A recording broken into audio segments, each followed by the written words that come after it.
Bom dia, irmãos. Deus abençoe a todos. Convido a Santa Amada Igreja, mesmo sentados, a louvarmos a Deus com o hino 8, nos preparando para cultuarmos ao nosso Deus. Hino 8.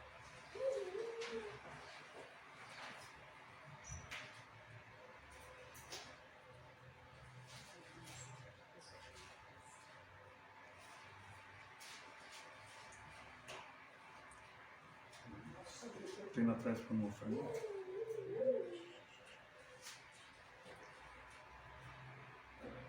A Deus Supremo Benfeitor, vós anjos e homens dai louvor.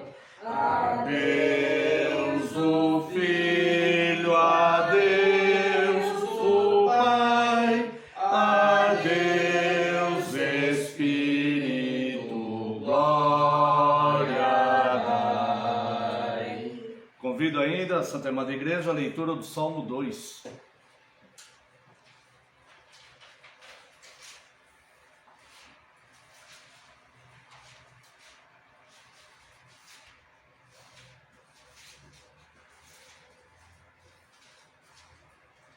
Salmo 2, um salmo messiânico. Obviamente, se refere ao Filho de Deus, Senhor Jesus Cristo. Salmo 2, verso 1. Por que se enfurecem os gentios e os povos imaginam coisas vãs?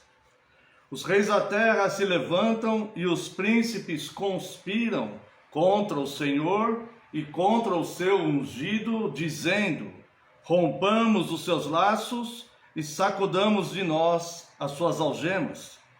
Ri-se aquele que habita nos céus, o Senhor zomba deles. Na sua ira, a seu tempo, lhes há de falar, e no seu furor os confundirá. Eu, porém, constituí o meu rei sobre o meu santo monte Sião. Proclamarei o decreto do Senhor. Ele me disse: tu és meu filho, eu hoje te gerei. Pede-me, e eu te darei as nações por herança, e as extremidades da terra por tua possessão. Com vara de ferro as regerás, e as despedaçarás, como um vaso de oleiro. Agora, pois, ó reis, sede prudentes, deixai-vos advertir, juízes da terra. Servi ao Senhor com temor, e alegrai-vos nele com tremor. Beijai o filho, para que se não irrite, e não pereçais no caminho, porque dentro em pouco se lhe inflamará a ira. Bem-aventurados todos os que nele se refugiam. Convido a Santa Amada Igreja a se colocar em pé, aqueles que puderem, para louvarmos a Deus com o Salmo 2. Porque se amotinam as nações, pensam os povos sempre em vaidades. Os reis da terra tomam posições, e os governantes buscam unidade contra o Senhor e contra seu ungido. Diz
de Sião, proclamarei do Senhor seu decreto.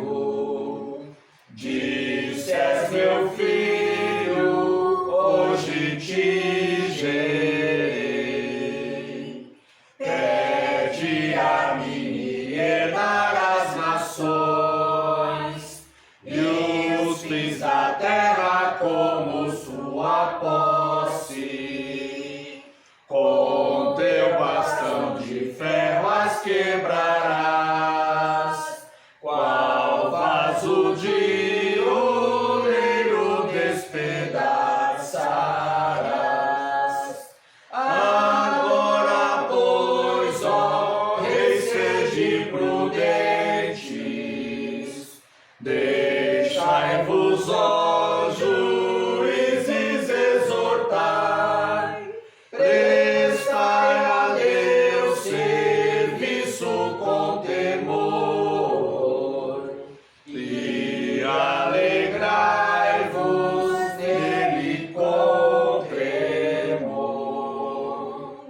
Beijai o Filho ungido do Senhor, para que sua ira não se acenda, e no caminho ainda pereçais, quando em breve seu furor se levantar.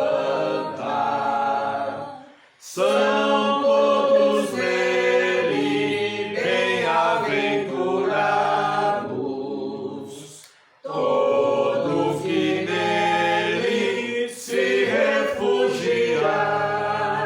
São todos nele bem-aventurados, todos que nele se refugiar.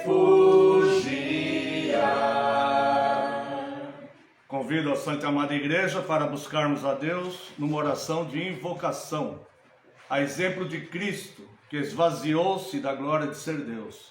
Por humildade e amor a nós, esvazie-se também de tudo que ocupa sua mente, preocupações, pensamentos diversos, e concentre-se a partir de agora apenas em buscar, louvar e cultuar o seu Deus.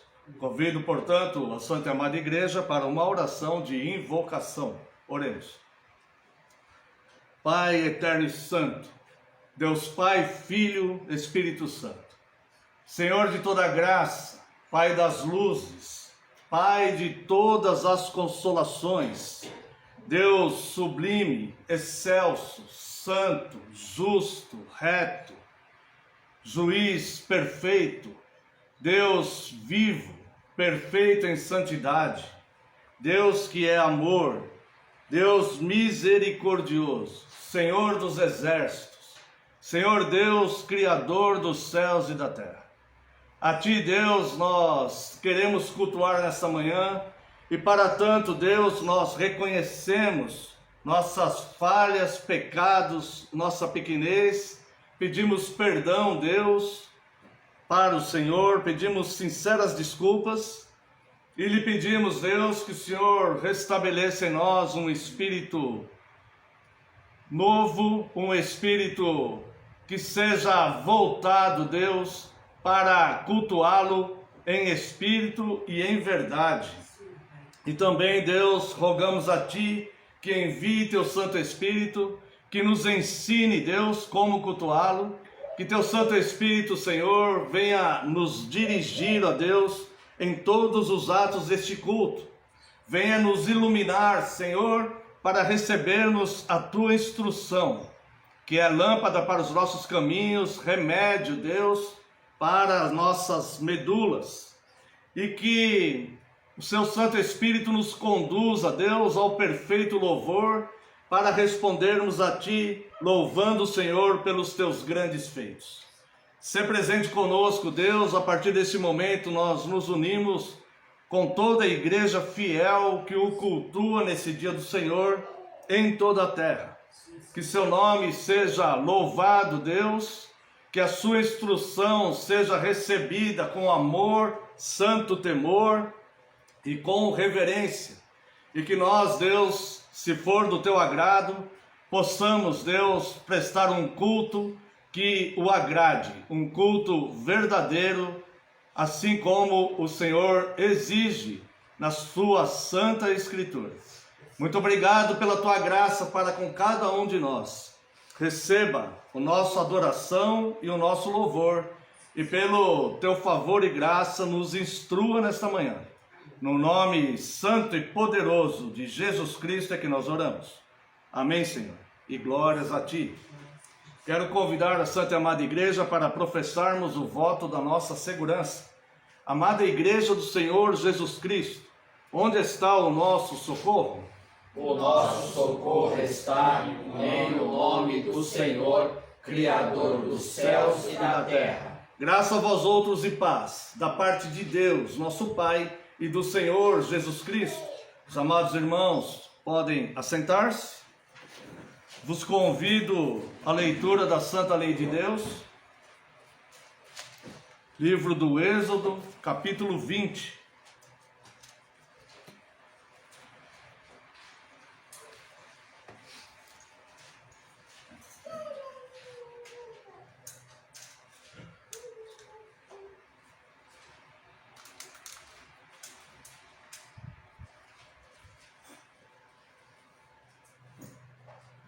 Êxodo capítulo 20, a partir do verso 1.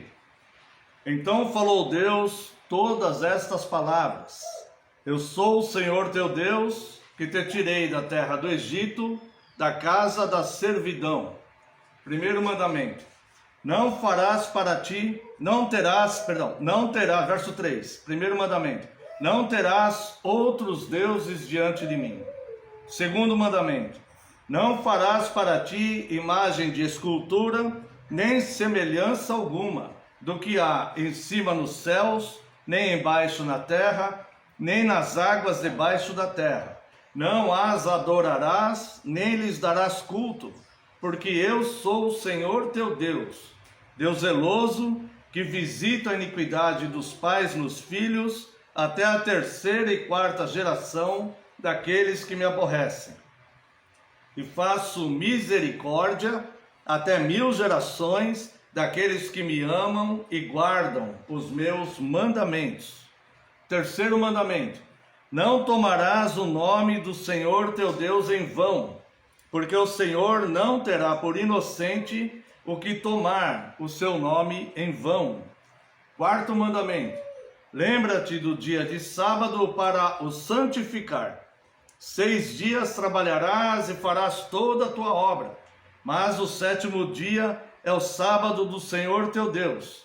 Não farás nenhum trabalho, nem tu, nem o teu filho, nem a tua filha, nem o teu servo, nem a tua serva, nem o teu animal, nem o forasteiro das tuas portas para dentro. Porque em 6 dias fez o Senhor os céus e a terra, o mar e tudo o que neles há, e ao 7º dia descansou. Por isso o Senhor abençoou o dia de sábado e o santificou. Quinto mandamento: Honra teu pai e tua mãe, para que se prolonguem os teus dias na terra que o Senhor teu Deus te dá. Sexto mandamento: Não matarás. Sétimo mandamento: Não adulterarás. Oitavo mandamento: Não furtarás. Nono mandamento: Não dirás falso testemunho contra o teu próximo. 10º mandamento: Não cobiçarás a casa do teu próximo, não cobiçarás a mulher do teu próximo, nem o seu servo, nem a sua serva, nem o seu boi, nem o seu jumento, nem coisa alguma que pertença ao teu próximo. Eis aí a Santa Lei de Deus, o código moral perfeito que devemos observar com frequência no nosso dia a dia.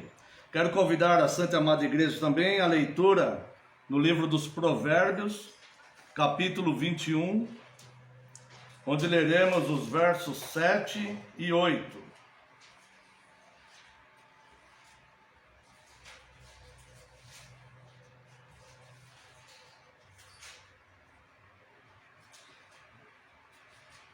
Provérbios capítulo 21, verso 7. A violência dos perversos os arrebata, porque recusam praticar a justiça. Tortuoso é o caminho do homem carregado de culpa, mas reto o proceder do honesto. Irmãos, é um fato que nós não podemos, não conseguimos cumprir perfeitamente a santa lei de Deus. Portanto, esta lei, ela não pode nos justificar. Como já foi dito anteriormente, antes de Cristo, a lei era uma prisão. Após Cristo, a lei é um professor. E esse professor, que é a santa lei de Deus, nos seus 10 mandamentos e seus desdobramentos, nos ensina claramente o que é pecado e o que não é. E é por isso que nós não podemos perder o contato com a santa lei de Deus. Mas quando colocamos o nosso olhar de forma sincera com o nosso íntimo, com a nossa vida, para vergonha nossa, percebemos que nós não conseguimos cumprir perfeitamente os 10 mandamentos. Por isso é necessário Cristo. Somos justificados por Cristo, pois Cristo, ele satisfaz a justiça para Deus, ou seja, nós não temos justiça própria, mas em Cristo somos feitos justos, porque há uma substituição aqui. Então, quando Deus olha para cada um de nós, ele vê os méritos de Cristo e não os nossos erros. Nós, na nossa condição, então, nós olhamos para este grande favor imerecido e a nossa resposta para Deus é a gratidão.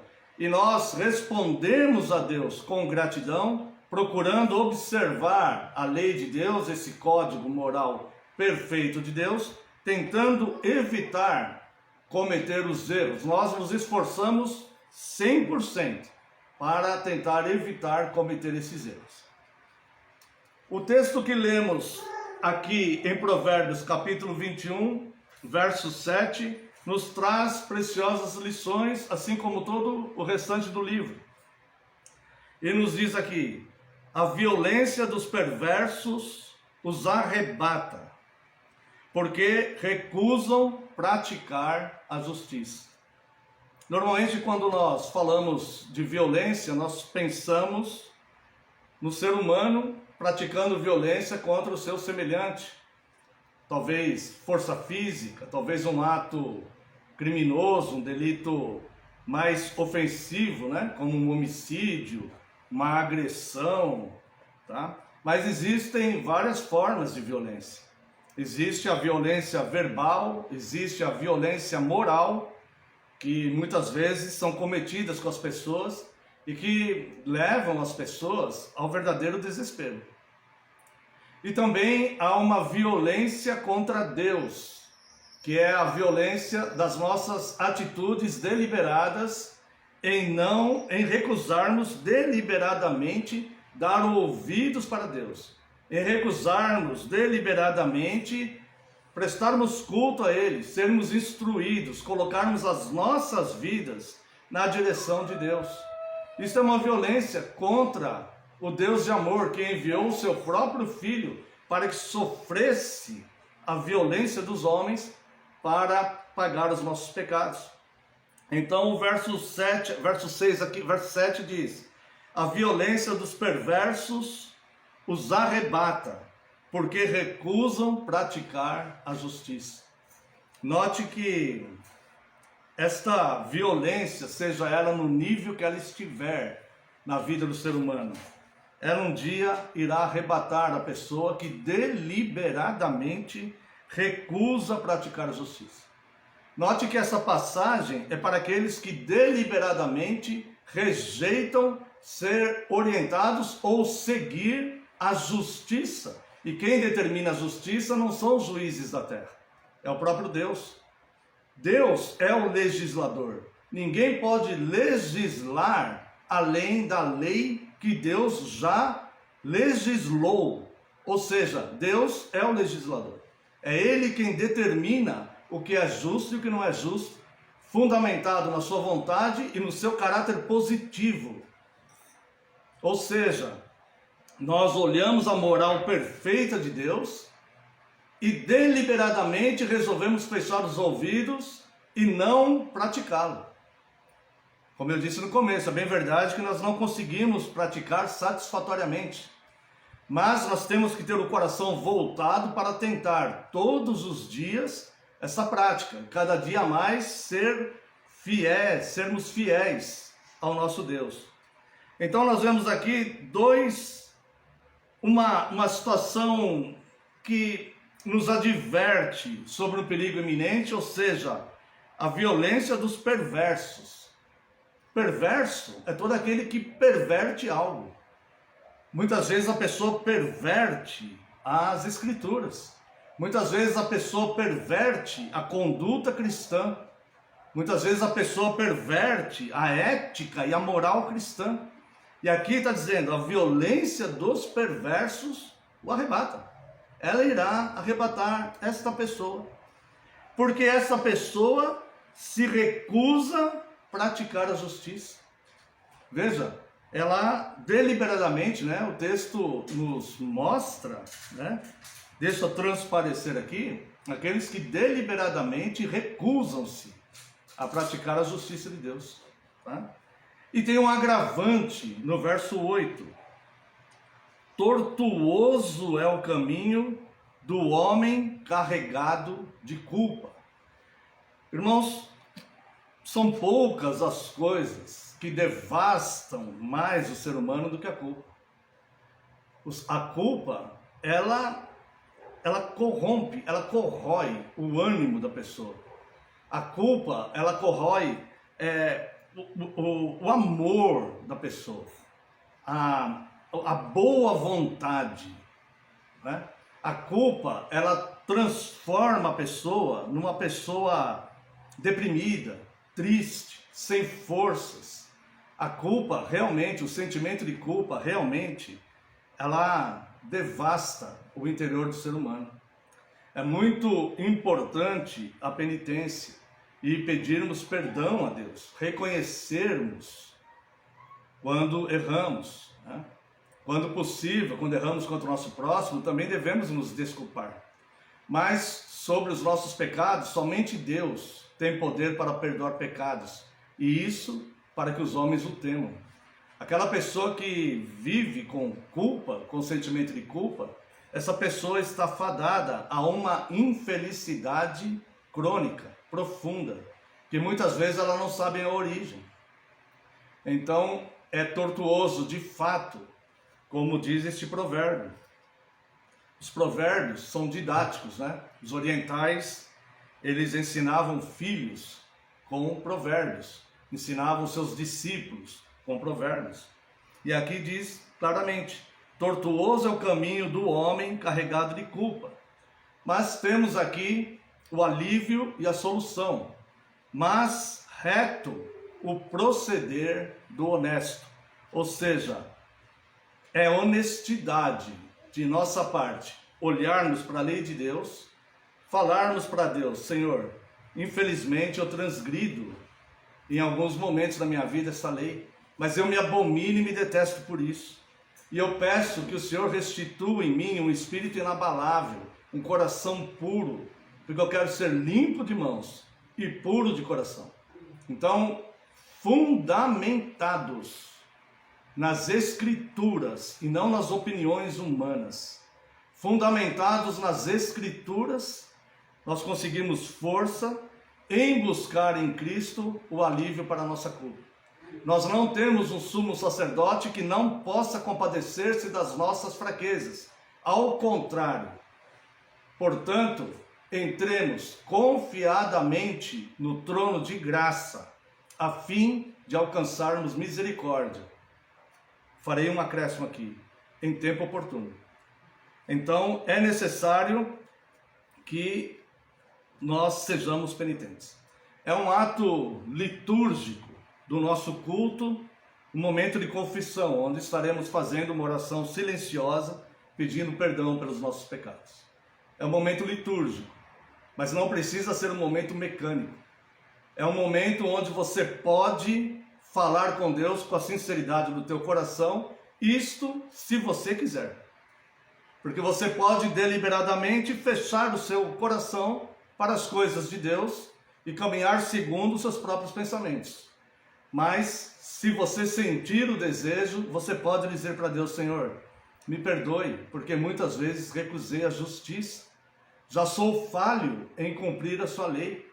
E muitas vezes sou negligente em tentar aprender mais dela para me fortalecer na palavra de Cristo, que é o próprio Verbo encarnado, para melhorar o meu estado. Esse estado de miséria espiritual que o ser humano carrega desde a queda dos nossos pais no Éden. Portanto, convido a Santa e Amada Igreja a um momento de oração de confissão, uma oração silenciosa. Se porventura houver algum pecado não confessado, esse momento é oportuno.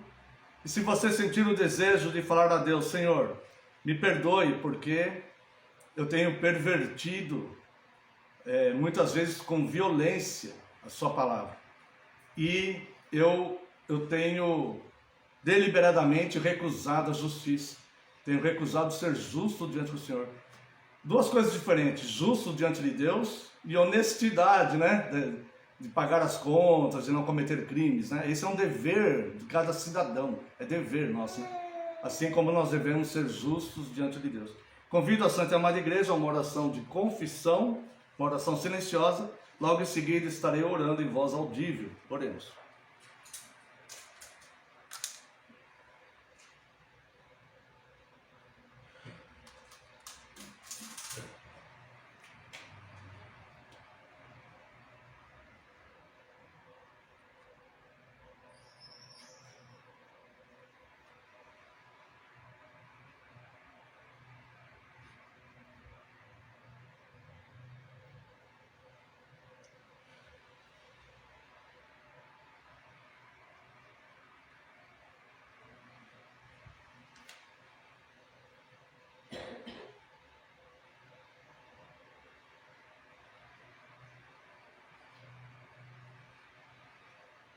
Glorioso e eterno Deus, santo e justo é o Senhor em todos os seus caminhos. Nós, entretanto, Senhor, somos falhos, Deus, estamos revestidos de um corpo corruptível e vivemos, Deus, numa sociedade imoral que inverte a sua moral, que negligencia as tuas leis, que procura práticas pagãs, práticas de violência, Deus, contra a tua justiça, e que deliberadamente, Deus, recusa ser justo diante do Senhor. Nós reconhecemos, Deus, esse estado, nós reconhecemos o nosso estado de miséria espiritual, reconhecemos a sociedade em que estamos inseridos no nosso país e reconhecemos, Deus, quão grande é o Senhor, santo, perfeito e justo. E nos envergonhamos, Deus, porque olhamos para a tua santa lei, que hoje para nós é um professor pelos méritos de Cristo, e nós nos detestamos, Deus, porque pecamos contra ti. Muitas vezes, Deus, pecamos em pensamentos, pecamos em palavras, pecamos em ações, atitudes, pecamos também em negligências e omissões. O bem que sabemos fazer, isso não fazemos. Muitas vezes quebramos os teus mandamentos e nem percebemos, como o terceiro mandamento, ou o nono mandamento, ou o quarto mandamento. E lhe pedimos, Deus, perdão por estas coisas. Pedimos, Senhor, que o Senhor, Deus, venha nos restituir, ó Deus, na tua santa comunhão, perdoando os nossos pecados, confiando, Deus, na tua santa palavra que nos declara, nos afirma, que o Senhor lança para o mais profundo abismo os nossos pecados e jamais nos lançará em rosto. Pedimos perdão pelo Senhor, para o Senhor, e somos muito gratos a Ti, ó Deus, por essa grande misericórdia e graça que o Senhor nos deu, ó Pai, ao enviar Teu Filho com seu sangue remidor. Portanto, Deus, lhe pedimos, perdoa nossas falhas e pecados, porque somente o Senhor tem poder para perdoar os nossos pecados. Restitui em nós um espírito inabalável, um coração puro, para que sejamos também limpos de mãos. Nos ajude, Deus, a pensarmos no que é bom, e que, pela Tua graça, Deus, possamos hoje ser pessoas melhores do que fomos ontem. Muito obrigado pela Tua graça e amor, no nome santo de Jesus Cristo nós oramos. Amém, Senhor, e glórias a Ti. Quero convidar a Santa e Amada Igreja para louvarmos a Deus com o hino 167. Este momento, aquele que sentir o desejo de estar ofertando, esse momento será oportuno. Hino 167. 167. Hino. Tem um hinário aqui, irmão. Hino 167.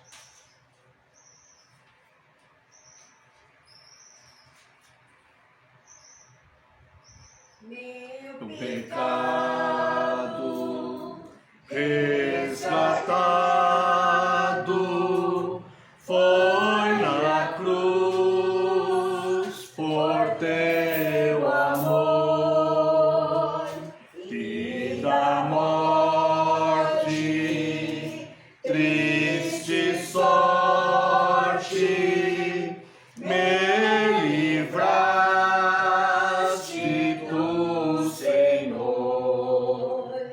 Vem, inflama, viva chama em meu peito, bem sem fim. Eu te adoro, sempre imploro, ó Jesus, habita em mim. Se hesitante,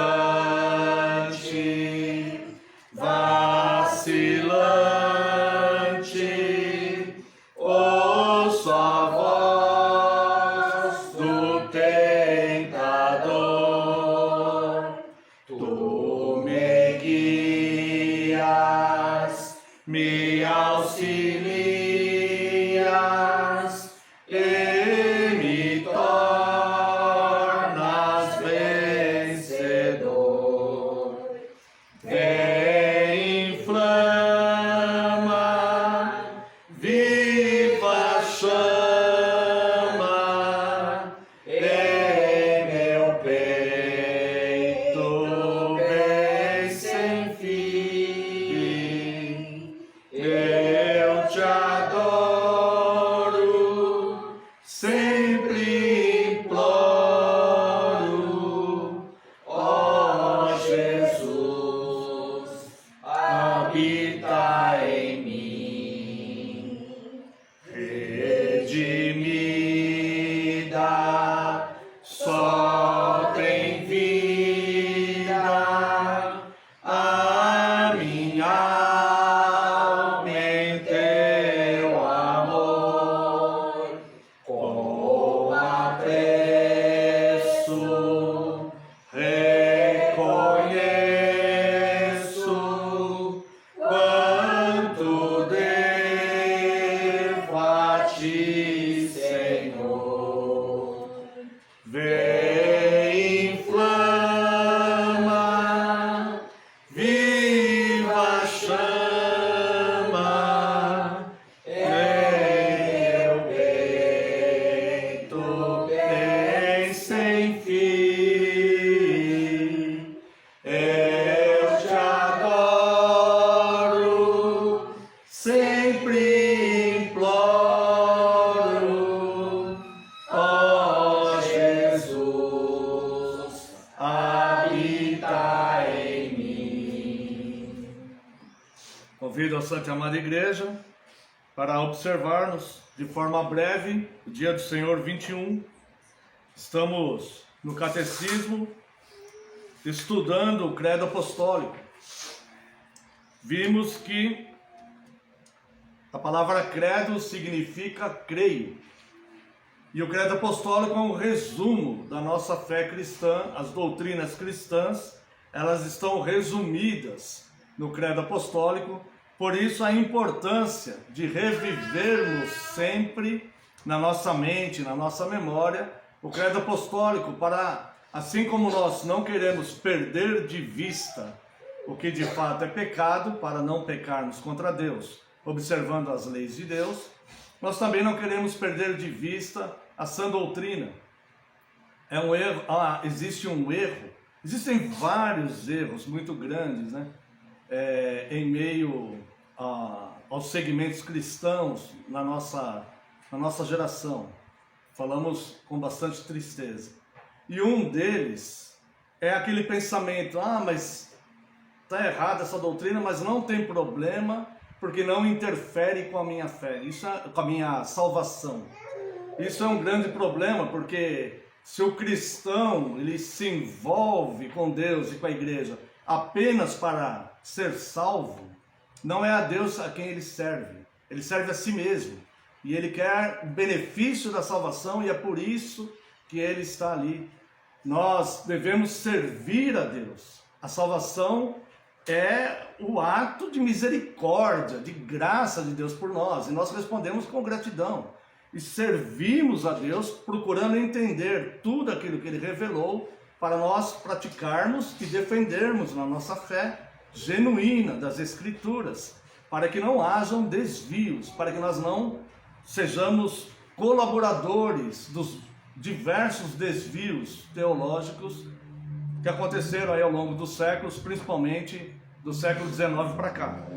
Então, convido os irmãos para analisarmos o Dia do Senhor 21, lembrando ainda que o credo apostólico é dividido em 12 artigos e fundamentado na Trindade, na pessoa do Deus Pai, do artigo 1, do artigo 2 ao 7, a cristologia do credo apostólico, fundamentado na pessoa do Deus Filho, e do 8 ao 12, fundamentado na pessoa do Espírito Santo, que é o agente regenerador que une a Igreja de Deus. Vejamos aqui, pergunta 54 do Dia do Senhor 21. O que você crê sobre a Santa Igreja Universal de Cristo? Resposta: creio que desde o começo até o fim do mundo, o Filho de Deus reúne para si mesmo, dentre todo o gênero humano, uma igreja eleita para a vida eterna, a qual protege e preserva na unidade da verdadeira fé, pelo seu Espírito e pela sua palavra. E creio que eu sou e serei para sempre um membro vivo dela. Note aqui a pergunta ela vai descrever uma frase completa do credo apostólico. O que você crê sobre a Igreja Universal de Cristo? A primeira coisa que eu quero chamar a atenção dos irmãos é que a igreja é de Cristo. A igreja, ela não é dos homens. A igreja é de Cristo. Os homens devem estar em submissão total a Cristo. As ovelhas não pertencem aos homens. Elas não pertencem aos oficiais da igreja. Elas pertencem a Cristo. Elas foram confiadas aos pastores para serem cuidadas com fidelidade e amor. Mas elas pertencem a Cristo. Elas não são algo a ser manipulado por pessoas ou líderes. Elas pertencem a Cristo.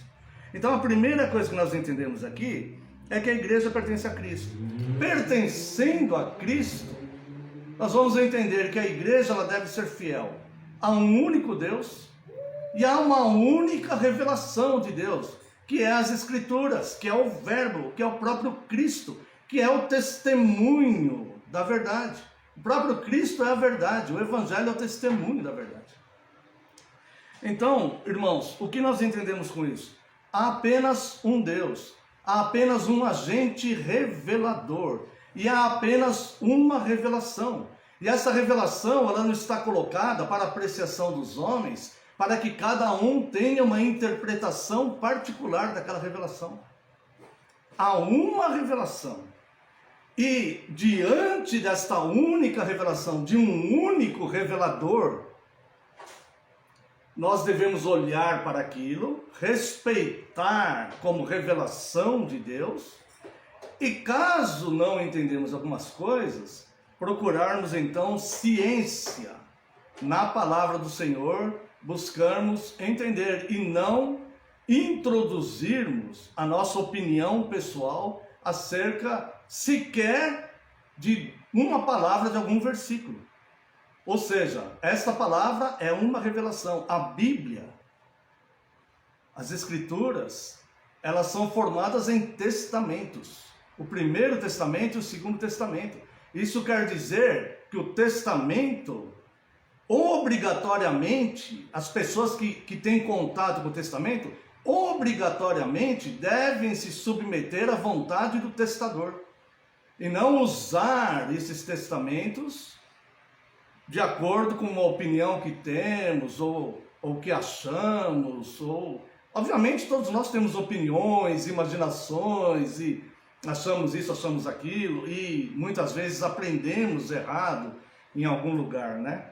Isso é muito comum, principalmente no nosso país.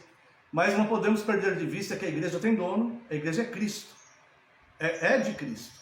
Ele é o cabeça do corpo da igreja. Tá? Há um único Deus, há uma única revelação, há uma única interpretação dessa revelação. E a própria revelação de Deus interpreta a si mesma. Tá? Então a própria Bíblia, ela interpreta a si mesma. Chega de intelectuais e de doutores e bacharéis. Nós precisamos de oficiais fiéis que nos ajudem a entender as Sagradas Escrituras como elas são.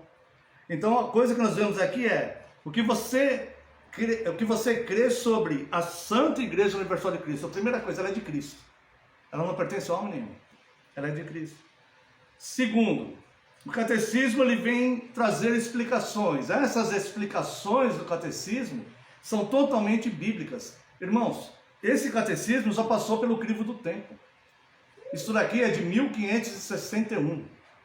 Isso aqui já foi analisado por grandes teólogos, já foi analisado, já passou pelo período dos puritanos. Isso aqui já foi analisado por pessoas que combatem a igreja para tentar encontrar erros. Isso daqui já passou pelo crivo do tempo.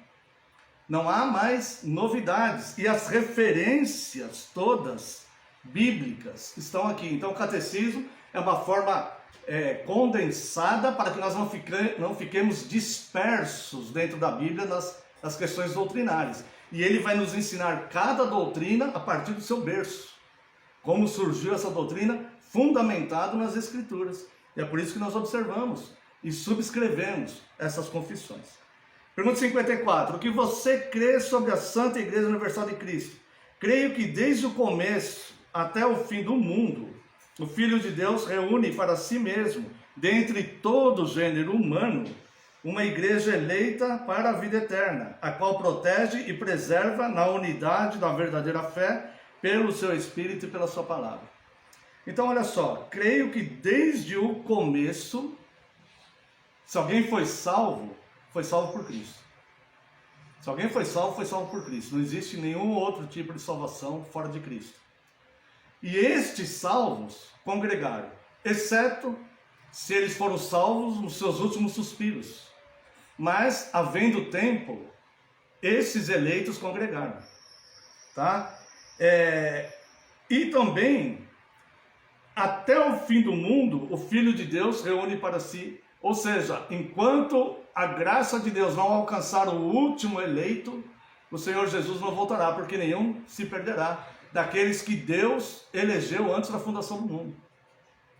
Então, se estamos neste mundo, se este mundo ainda caminha, é a misericórdia de Deus que não perderá nenhum de seus eleitos. Talvez esse último eleito ainda demore muito tempo para nascer, nós não sabemos. Tempos e épocas são de exclusividade de Deus. Mas enquanto o último eleito não for alcançado, não haverá o retorno de Cristo. Depois diz aqui, o Filho de Deus reúne para si mesmo, dentre todo o gênero humano, ou seja, homens, mulheres de todas as etnias, tá? Não todas as pessoas do mundo, mas nenhuma etnia, tá, está excluída da graça de Deus. Entre todas as raças, povos, tribos e nações, uma igreja eleita para a vida eterna. Quando diz uma igreja eleita, não quer dizer que Deus elegeu genericamente, como estão dizendo por aí. Cuidado com a sutileza do erro, irmãos, do engano. Estão dizendo por aí, porque antes negavam a eleição, agora não tem como negar a eleição porque está registrado nas Escrituras. Então tentam deformar e dizem que não é a pessoa que é eleita, mas a igreja. Quem estiver dentro da igreja vai ser eleito. Não, a eleição não é genérica, a eleição é pessoal. Quando nós vemos ali em Romanos 9, Deus, o apóstolo Paulo dá nomes, inspirados pelo Espírito Santo, dá nomes ali, Jacó e Esaú. Embora no final do século XVI, veio um pensamento que se trata das duas nações, né? Israel e Edom. Ali, no exame do capítulo, nós vemos que a salvação é pessoal.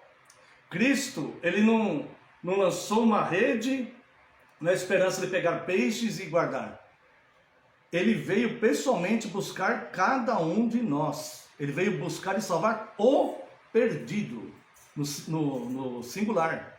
Ele veio buscar cada um de nós, tomou para si e soprou em nós o fôlego da vida.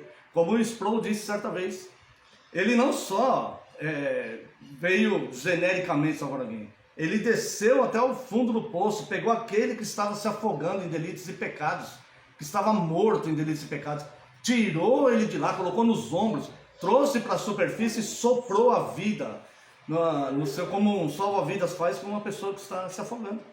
Então Cristo, ele veio e a cada um de nós ele salvou pessoalmente, tá? Não de forma genérica. E por isso que diz aqui no final da resposta, né? E creio que eu sou e serei para sempre um membro vivo dessa igreja. Tá? Por que nós podemos e devemos ter certeza que somos membros vivos da igreja verdadeira de Deus? Quero convidar os amados irmãos a leitura em Romanos 8:16.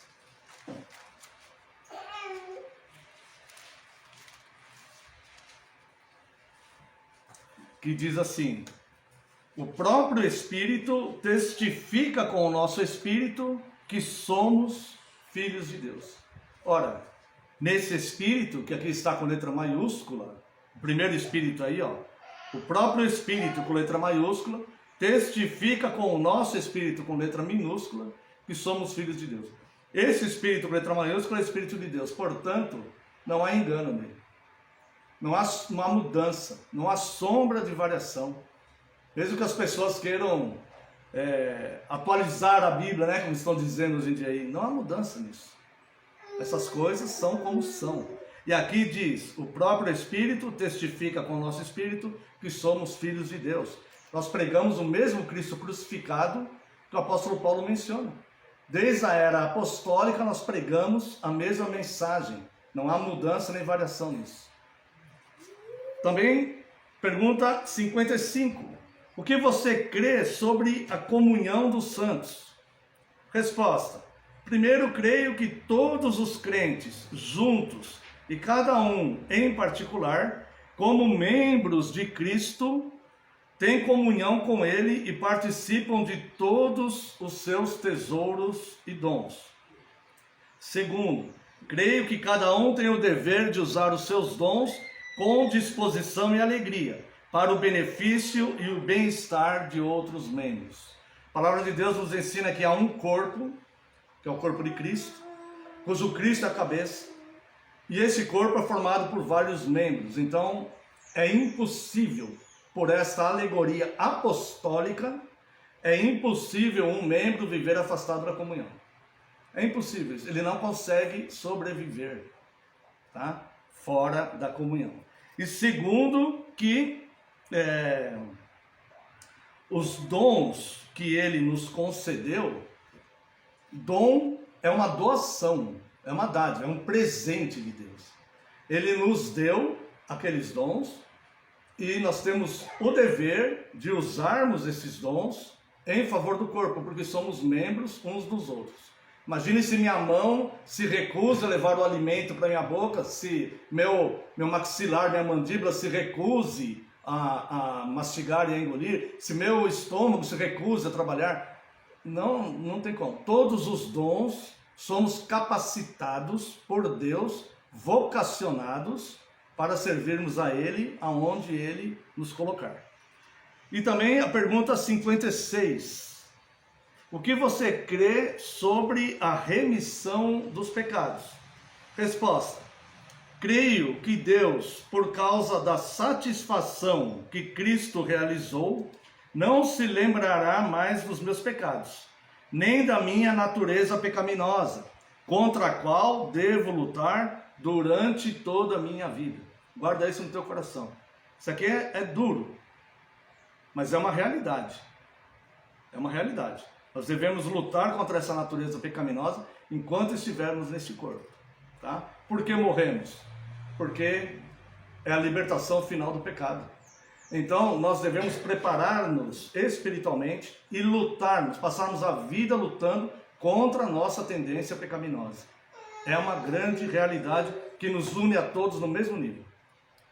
Aqui, ó.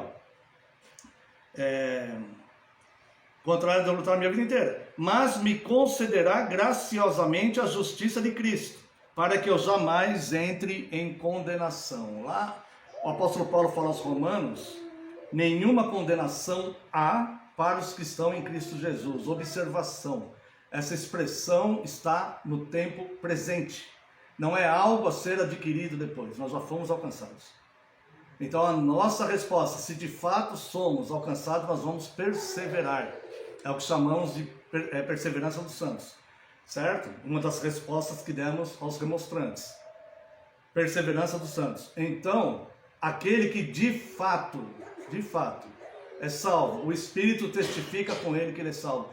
Ele está na comunhão dos santos, ele faz parte do corpo. Mesmo que ele seja contrariado, mesmo que ele seja magoado, ele sabe que ele faz parte do corpo de Cristo. Ele não abandona Cristo, ele não abandona os irmãos. Ele não vai fazer isso. Ele pode sair da igreja tal para a igreja tal, sendo igreja fiel, mas ele não vai abandonar a comunhão. Deus pode levá-lo de uma para outra, mas ele não vai abandonar Cristo. E ele não vai abandonar a comunhão. Porque o centro não é ele, o sentimento dele, se ele está contrariado, se ele não está. Não é esse o centro do evangelho. Mas é o próprio Cristo. Certo? Cristo sofreu, os apóstolos sofreram, nós sofremos também. A igreja sofre neste mundo. Tá? Então, nós vemos então que Deus, por causa da satisfação que Cristo realizou, ou seja, era necessário alguém que não tivesse pecado morrer por nós. Não podia ser uma outra criatura, porque tinha que ser uma espécie do gênero humano. E um homem não suportaria a ira de Deus. Então era necessário o próprio Deus se fazer um de nós. E Deus fez tudo isso. Tá? Então ele se tornou um de nós, não pecou, assumiu os nossos pecados na cruz do Calvário, sofreu a ira de Deus e, por ser Deus, ele resistiu até o fim e consumou a remissão dos nossos pecados na cruz do Calvário. Por isso o sangue de Cristo, ele é precioso para cada um de nós. Então, creio na Igreja Universal de Cristo. A Igreja Universal, eu faço parte dela, o verdadeiro cristão faz parte dela, tá? E nós somos membros uns dos outros. Os dons que o Senhor nos deu, nós devemos colocar em favor do crescimento de Cristo. Quem escreve a história da igreja, nós lemos lá, né? Estudamos a história da igreja constantemente, né? Quem está escrevendo a história da igreja hoje, somos nós. E toda a igreja espalhada em todo o mundo.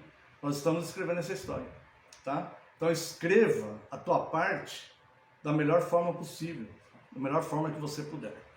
Quero convidar a santa e amada igreja para louvarmos a Deus com o Salmo 146.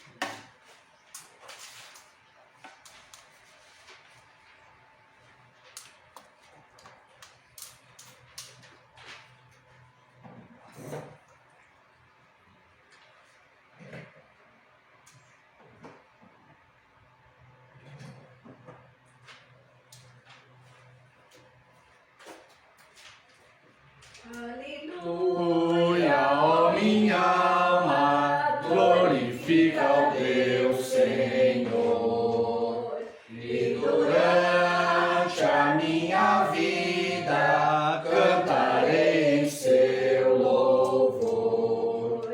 Não confieis em governantes, nem nos homens para salvar. Seus projetos cessam todos quando o Espírito lhes sai. Bem-aventurado aquele cujo Deus é o de Jacó, que recebe seu auxílio, esperando em Deus Javé. Ele fez os céus e a terra, fez o mar e tudo mais, e fiel eternamente o Senhor se manterá. Faz justiça aos oprimidos, ao faminto dá o pão.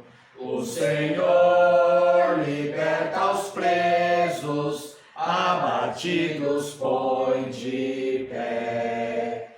O Senhor ao justo ama, faz o cego enxergar. Sobre órfãos e viúvas, seu amparo ele dá.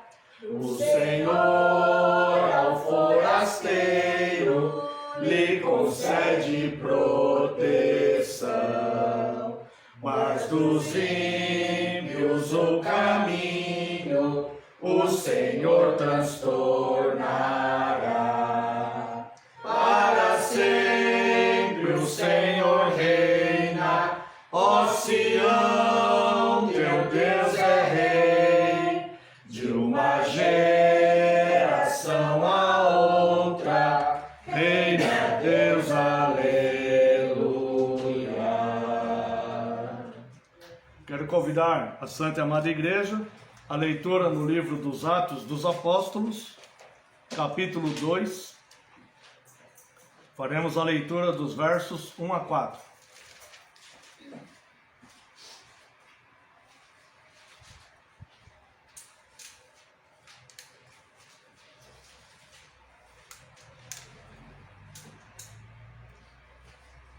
Atos dos Apóstolos, capítulo 2, versos 1 a 4.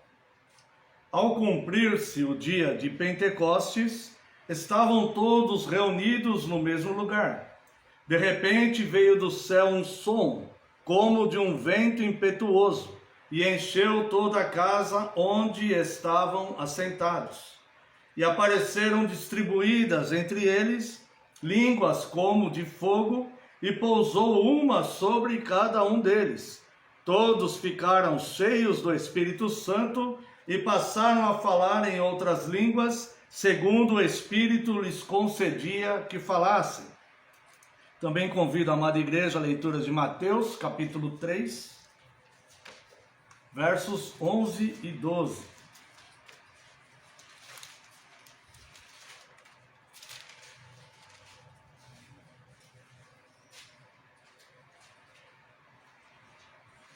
Aqui é João Batista falando. Eu vos batizo com água para arrependimento, mas aquele que vem depois de mim é mais poderoso do que eu, cujas sandálias não sou digno de levar. Ele vos batizará com o Espírito Santo e com fogo.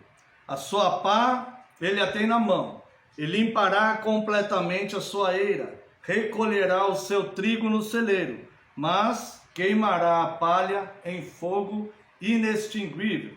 E também convido a Santa e Amada Igreja a leitura na primeira carta aos Coríntios, capítulo 11. Leremos os versos 23 e 24.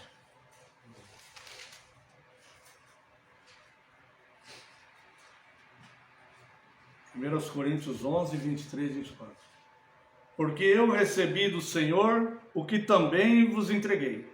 Que o Senhor Jesus, na noite em que foi traído, tomou o pão, e tendo dado graças, o partiu e disse: isto é o meu corpo que é dado por vós, fazei isto em memória de mim.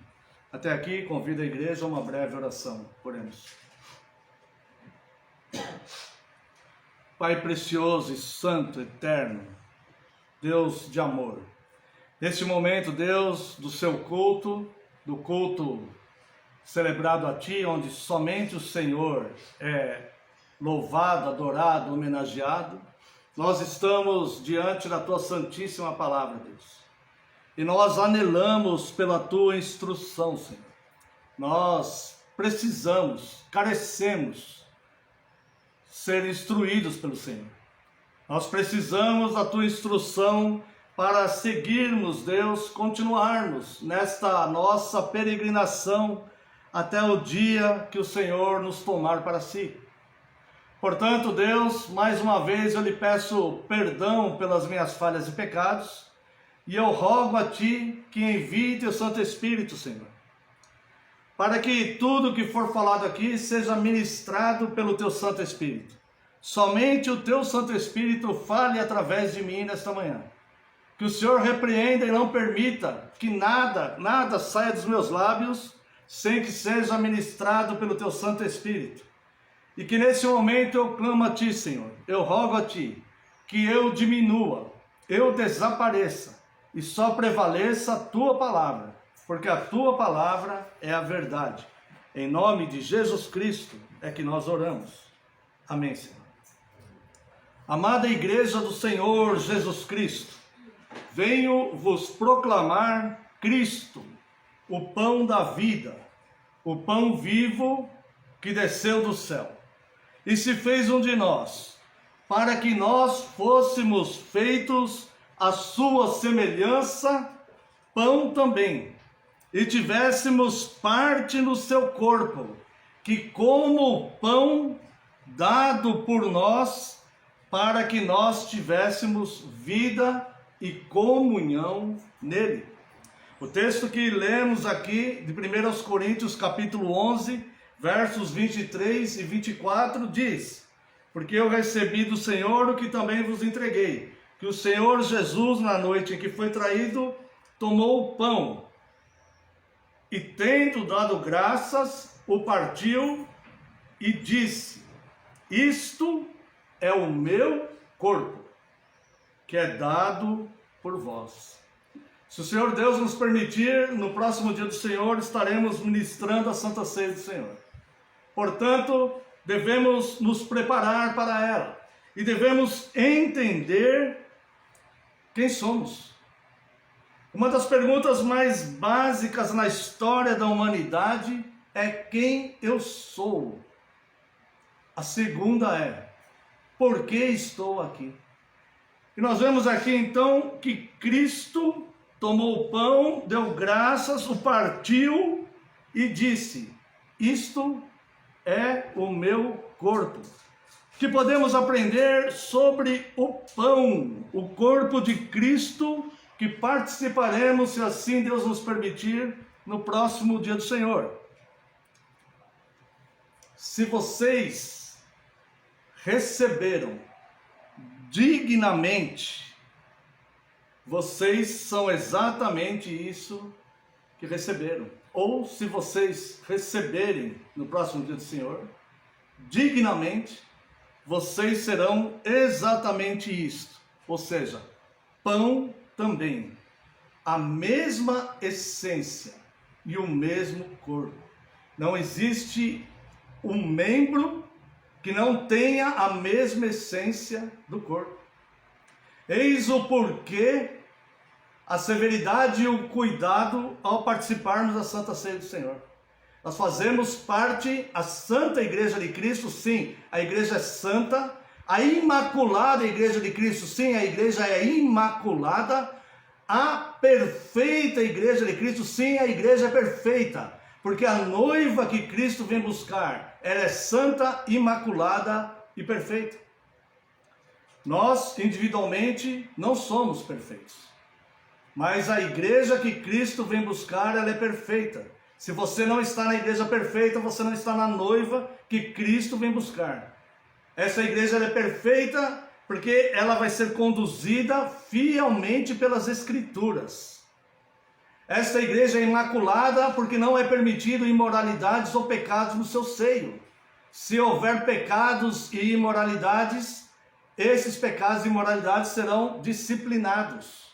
E até mesmo haverá excomunhão do pecador, caso não haja um arrependimento. A igreja é irrepreensível.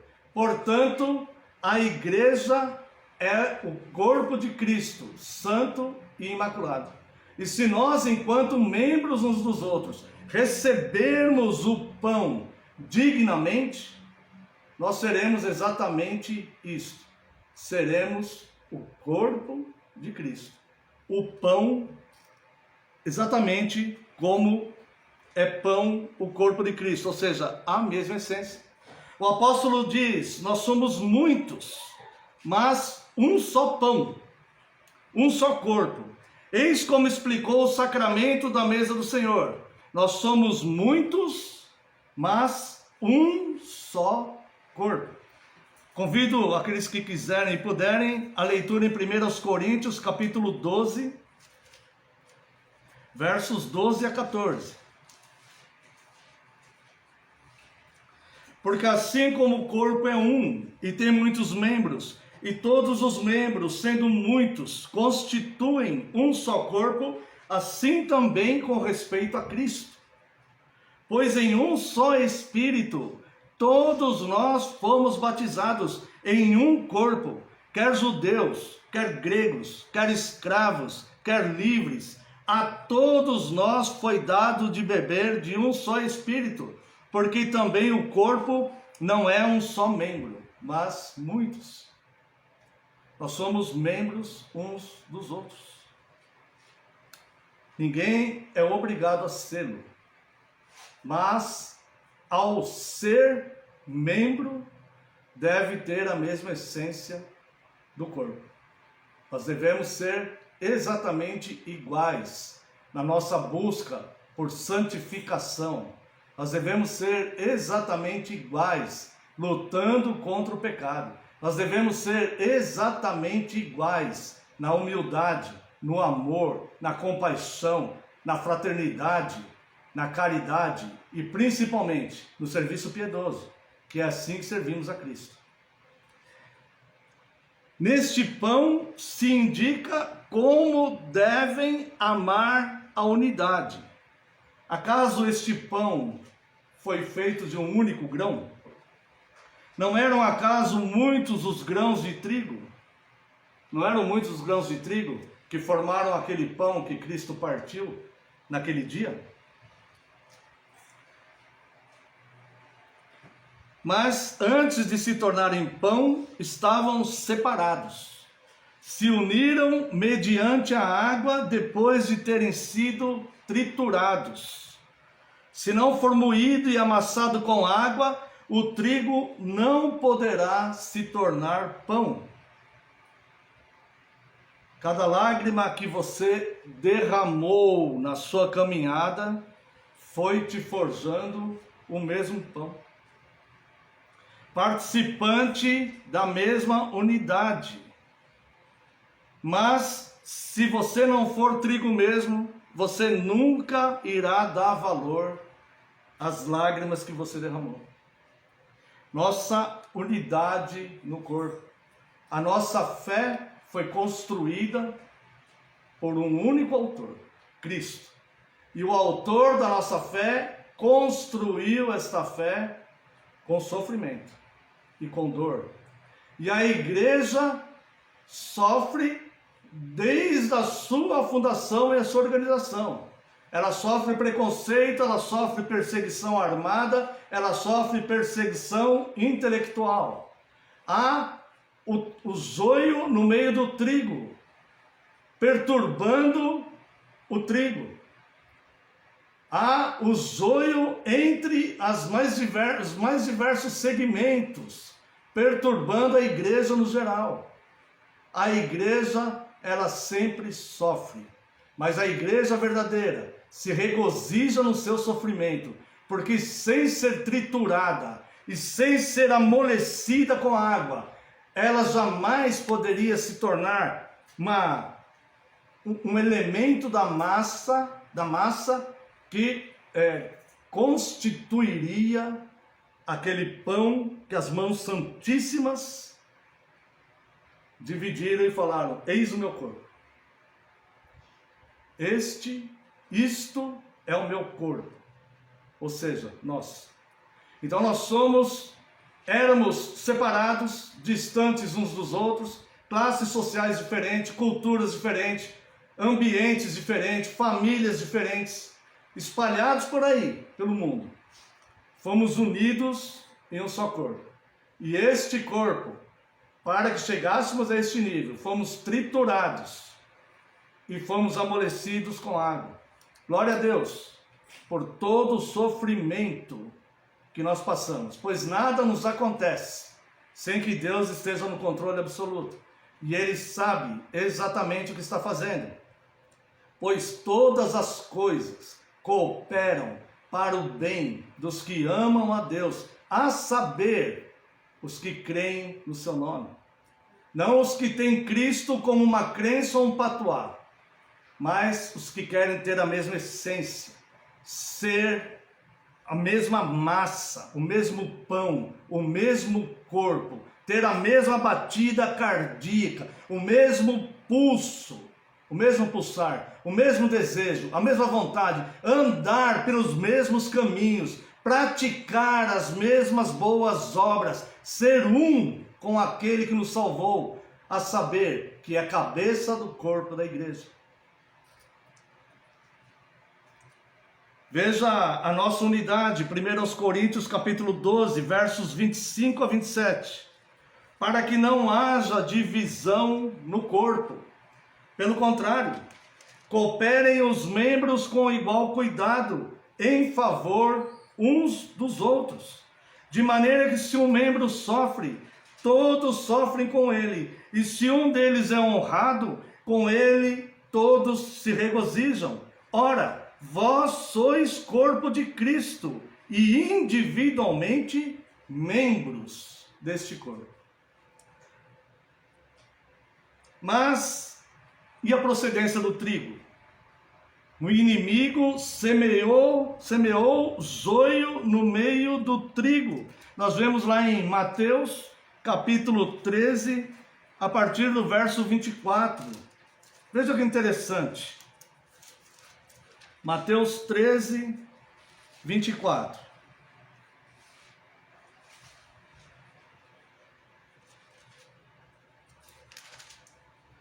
Outra parábola lhes propôs, dizendo: o reino dos céus é semelhante a um homem que semeou boa semente no campo.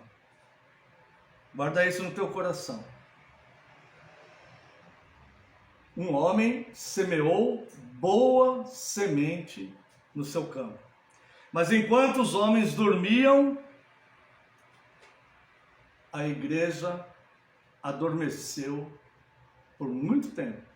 E até hoje, a igreja, ou parte dela, está adormecida. Veio o inimigo dele, semeou o zoio no meio do trigo e retirou-se. E quando a erva cresceu e produziu fruto, apareceu também o zoio. Agora, neste campo, tem a boa semente e tem também o zoio. Então, vindo os servos do dono da casa, lhe disseram: Senhor, não semeaste boa semente no teu campo? De onde vem, pois, o zoio? Ele, porém, lhes respondeu: o inimigo fez isso. Então, a procedência da boa semente é o dono do campo, é o dono da seara. Dali procede a boa semente. O zoio procede do inimigo do dono da seara. Queres que vamos e arranquemos o zoio? Não, replicou ele. O zoio vai ficar até o final. Não, replicou ele. para que ao separar o joio não arranqueis também com ele o trigo. Deixai-os crescer juntos até a colheita. E no tempo da colheita, direi aos ceifeiros: ajuntai primeiro o joio, atai-os em feixes, para ser queimado.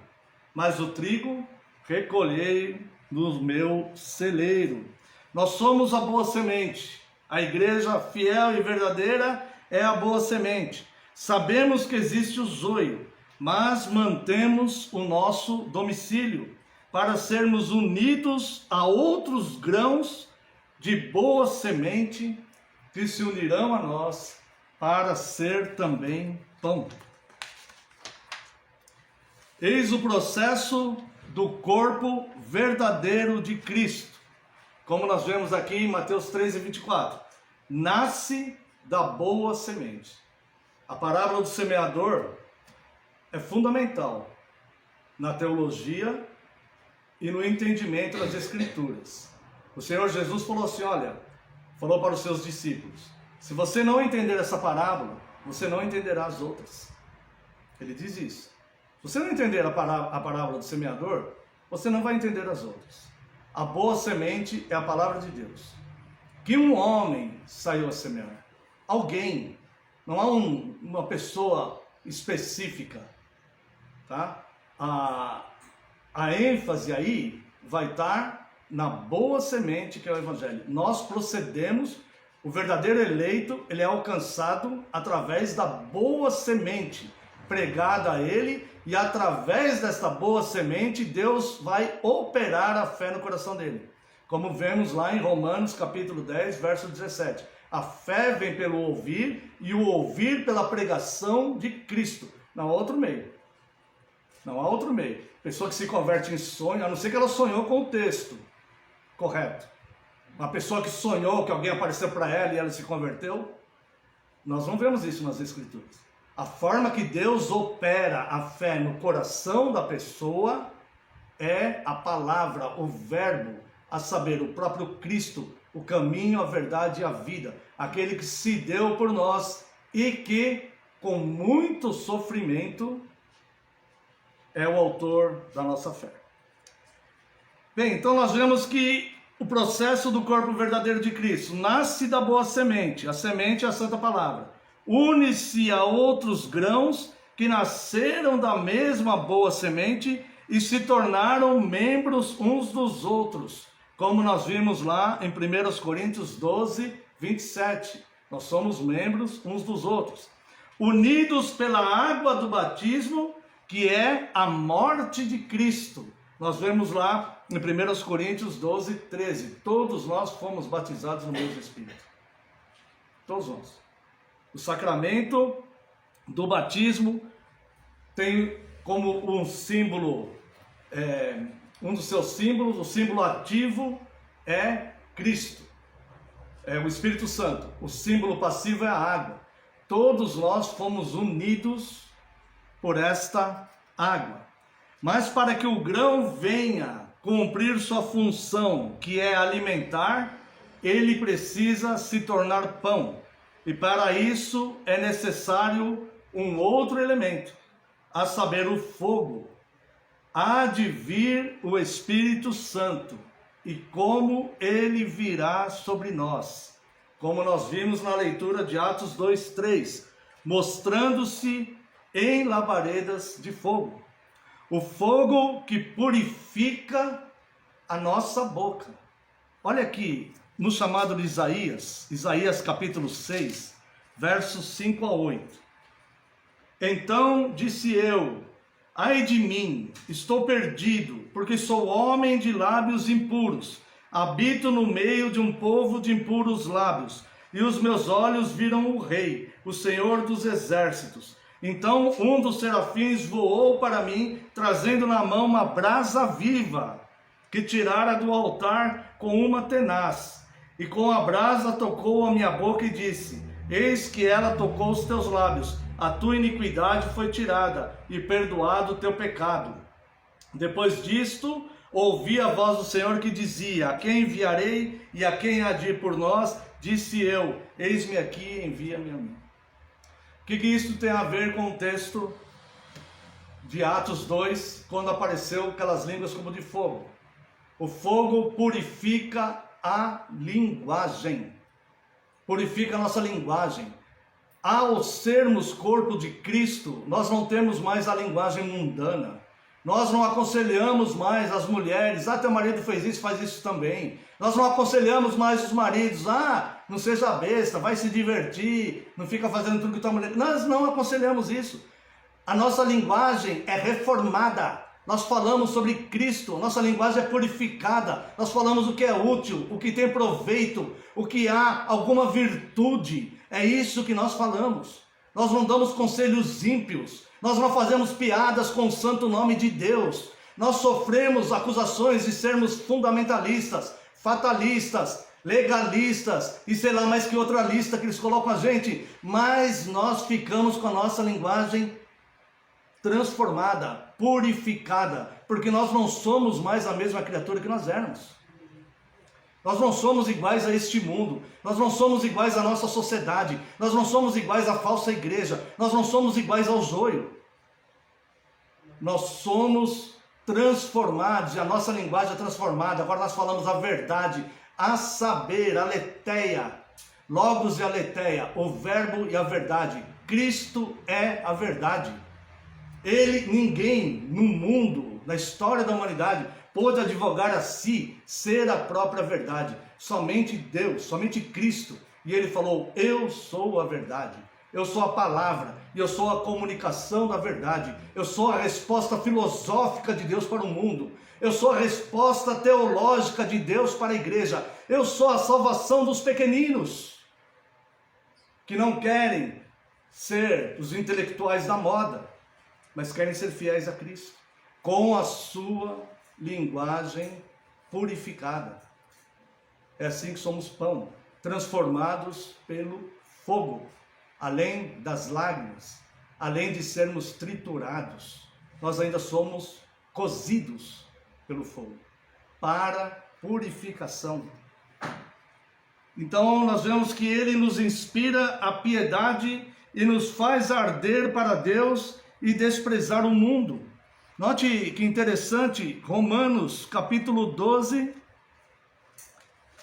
verso 9, Romanos capítulo 12, verso 9, o amor seja sem hipocrisia, detestai o mal, apegai-vos ao bem. Esse é o pão. Esse é o pão. O amor seja sem hipocrisia, eu amo ou não amo.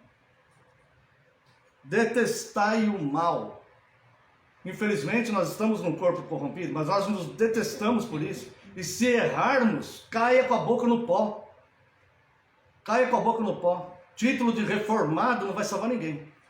Caia com a boca no pó e se humilhe diante do Rei do Universo. É isso que eu devo fazer e qualquer outro ser humano que pecar deve fazer também. Cair com a boca no pó e falar, Senhor, me perdoe porque pequei. Certa vez o Senhor Jesus contou a parábola do fariseu e do publicano. Os dois subiram para orar. O publicano dizia, em alta voz, olhando para o céu, com a cabeça erguida, graças te dou, ó Deus, porque não sou como aquele publicano. Antes faço várias orações por dia, dou o dízimo de tudo que eu recebo, cumpro todos os preceitos da lei judaica. Não sou como aquele homem. O publicano, por sua vez, nem ousava levantar a cabeça e olhar para cima. Ele apenas batia no peito. Esse bater no peito era um ato que os judeus tinham de arrependimento. Ele apenas batia no peito e nem ousava olhar para cima. Ele dizia, sê propício a mim, Senhor, que sou pecador. Tem misericórdia de mim, Senhor, que sou pecador. E olha só o que o Senhor Jesus falou depois de tudo isso. Ele fez uma pergunta para aqueles ouvintes, aquelas pessoas que estavam ali. Quem saiu justificado de lá? Eu vos digo que foi o publicano. Então, irmãos, nós devemos detestar o mal e apegar-nos ao bem. E por fim, queimar a palha dentro de nós mesmos. Quando nós lemos aquele texto de João, não é errado interpretar que essa palha serão os perdidos, claro, com certeza. Ele queimará a palha e lançará no fogo inextinguível. Mas nós devemos olhar para nós mesmos e queimar toda a palha que nós acharmos dentro de nós. O joio, ele tem a aparência do trigo. O trigo, ele tem uma semente dentro, ele tem um grão. O joio é só uma palha. Se você pegar o trigo, fizer assim, os grãos vão se soltando. Ele tem a palha ali também, mas os trigos vão se soltando. Se você pegar o joio e fazer assim, só palha, não tem fruto nenhum, não tem trigo, não tem grão nenhum ali.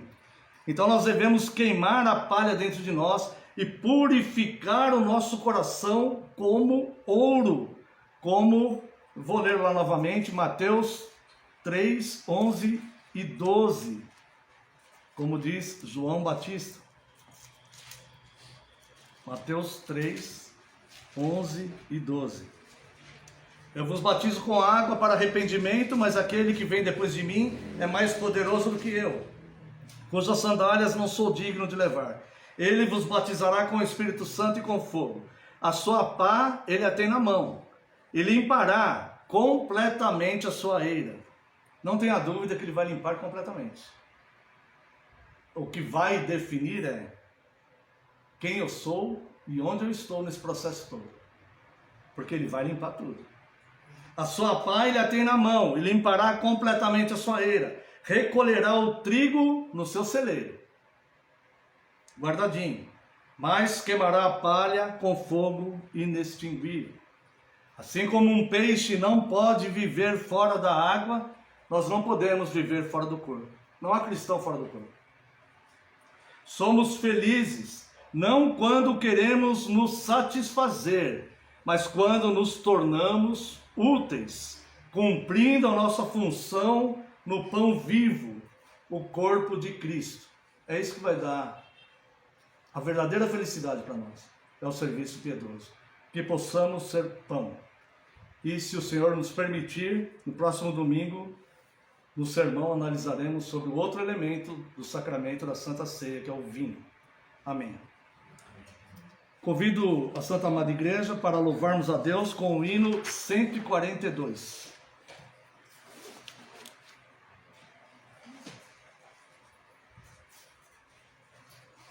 Esse hino nós também cantaremos, se Deus nos permitir, no próximo dia do Senhor. Da vida, pão dos céus, pão de Deus é meu Jesus, pão que dá ao coração alegria, paz e luz, pão que dá ao coração alegria, paz e luz, sangue que Jesus verteu é divino, é eficaz. Este sangue ao coração, força, amor e vida traz. Este sangue ao coração,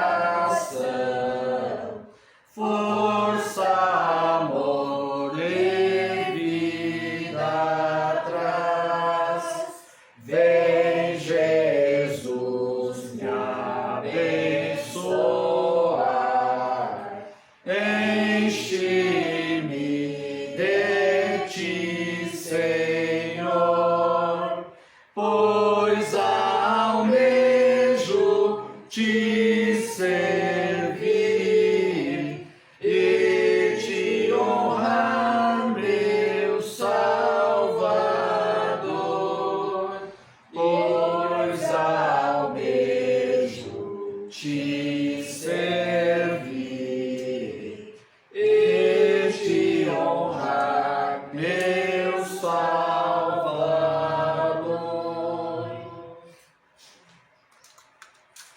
Convido a Santa Igreja que se coloque em pé, aqueles que puderem. Também vos convido a uma oração de encerramento. Após a oração, a bênção. Após a bênção, o culto estará encerrado, irmãos. Mas eu peço aos irmãos que permaneçam, porque tenham alguns avisos para a igreja. Oremos. Pai gracioso e santo, eterno, Deus todo-poderoso, Deus criador dos céus e da terra. Muito obrigado, Deus, muito obrigado por Cristo. Muito obrigado, Deus, porque somos pão um dos outros. Envie teu Santo Espírito, Deus, para que nos ensine a sermos pão, a sermos, Deus, membros uns dos outros. É bem certo, Deus, que erramos na nossa caminhada, mas a igreja, ela não pode errar. A igreja, ela é a noiva imaculada. Portanto, Deus, sem o Senhor nós não podemos fazer nada. E lhe pedimos que nos ajude e nos sustente, Deus, para que possamos cumprir fielmente até aquele dia a nossa jornada e caminhada, que esta igreja seja encontrada e contada com as igrejas locais fiéis, tua noiva verdadeira. Despeça-nos em segurança, Deus, dê-nos um domingo de paz e tranquilidade na tua presença. Os irmãos que estarão em viagem, que o Senhor os guarde, para que possam chegar bem no seu destino, nos seus lares. Abençoe, Deus, aqueles que o buscam com toda sinceridade. Nós pedimos pelos enfermos que estão no nosso meio, Deus, nós não sabemos a tua vontade, mas nós cremos no teu amor. E tudo que o Senhor faz é bom, perfeito e agradável, porque é movido pela tua santa vontade. Nós colocamos a irmã Célia, nós clamamos por ela, Senhor. Permita, Deus, que ela se recupere. Deus, nós temos ainda a esperança. No próximo domingo ela estará aqui conosco, ao ministrarmos, celebrarmos a ceia do Senhor, se o Senhor assim nos permitir. Sê com ela, Deus, nesse momento, Deus, de enfermidade, fortalecendo. Dê clareza aos médicos, Deus, para que saibam exatamente quais remédios ministrar. Se for necessária de fato essa cirurgia, Deus, cuide de tudo, Deus. Nós pedimos, mas seja feita a sua vontade. Console a todos, conforte a todos, Deus. Mas nós lhe pedimos a cura, se assim for o seu desejo. Também o seu Dirã, que já está bem melhor, nós agradecemos, mas ainda pedimos os seus cuidados para com o seu Dirã. Ó Deus, a família da irmã Sônia, que está enlutada, Deus, que o Senhor possa estar com eles ali, guardando, protegendo e consolando. Permita, Deus, que nós tenhamos uma semana, possamos vencer a próxima semana. Deus, dê-nos o pão de cada dia, nos abençoe nos nossos trabalhos. Nós precisamos da tua proteção. Estenda as mãos ao tentado, traga paz aos aflitos. Abençoe toda a tua igreja, toda a igreja fiel, espalhada em toda a face da terra. Abençoe o nosso país, ó Deus, que as autoridades possam fazer leis mais justas, se for da tua vontade, que beneficiem a tua igreja, mas se for a tua vontade de endurecimento com a igreja, seja louvado também o teu nome, Deus. Pedimos por este ano, que é um ano de eleições, que a sua vontade, Deus, prevaleça, mas nós pedimos que o Senhor favoreça a tua igreja no Brasil. E lhe pedimos também, Deus, a tua paz. Permita, se for a tua vontade, que possamos nos reunir muitas outras vezes em teu nome e traga paz a Jerusalém. Oramos no nome santo e sagrado de Jesus Cristo, seu Filho amado. Amém, Senhor. E glórias a ti. Receba a bênção, irmãos. Que a graça do nosso Senhor Jesus Cristo, o amor do Deus Pai e a comunhão e as consolações do Espírito Santo sejam sobre vós, agora e para todo sempre. Amém e amém. Despede-nos com tua paz, despede-nos em teu amor. Permite que nós outra vez nos ajuntemos, ó Senhor. Permite que nós outra vez nos ajuntemos, ó Senhor. Os irmãos podem assentar-se.